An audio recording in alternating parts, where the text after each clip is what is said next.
Heathrow বিমানবন্দর থেকে যাত্রা করে আগামীকাল সকালে সিলেটে যাত্রা বিরতির পর বেলা 11:50 ঢাকায় অবতরণ করবেন ইনশাআল্লাহ।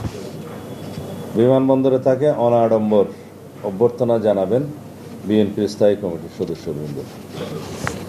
বিমানবন্দর থেকে তিনি চিকিৎসাধীন দেশনেত্রীর শয্যা পাশে অবস্থানের জন্য এবারকেয়ার হাসপাতালে যাবেন 36 জুলাই এক্সপ্রেস ওয়ে, যেটা 300 ফিট বললে সবাই চেনে। 300 ফিট সড়কে অ্যাক্সেস রোড হয়ে যাবেন। প্রতিমধ্যে তিনি অত্যন্ত সংক্ষিপ্ত অনুষ্ঠানে দেশবাসীর প্রতি ধন্যবাদ ও কৃতজ্ঞতা জ্ঞাপন করবেন এবং মহান আল্লাহর দরবারে শুকরিয়া আদায় করবেন।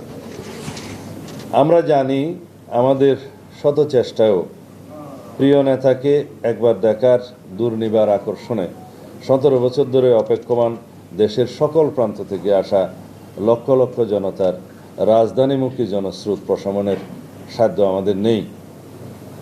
আমরা নিশ্চিত ইনশাআল্লাহ আগামীকাল বাংলাদেশ তার ইতিহাসের বৃহত্তম জনসমাবেশ সাক্ষী হতে চলছে।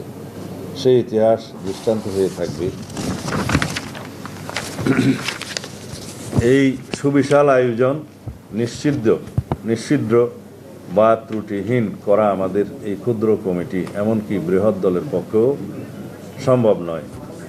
তারপরেও আমাদের স্বনির্বন্ধ অনুরোধ থাকবে স্বতঃস্ফূর্ত নেতা কর্মী সমর্থক ও শুভানুধ্যায়ীদের প্রতি আপনারা সর্বোচ্চ ধৈর্য ও শৃঙ্খলার পরিচয় দিতে প্রমাণ করুন আপনারা আমাদের প্রিয় নেতাকে কতটা গভীর ভালোবাসায় অভিষিক্ত করতে সক্ষম।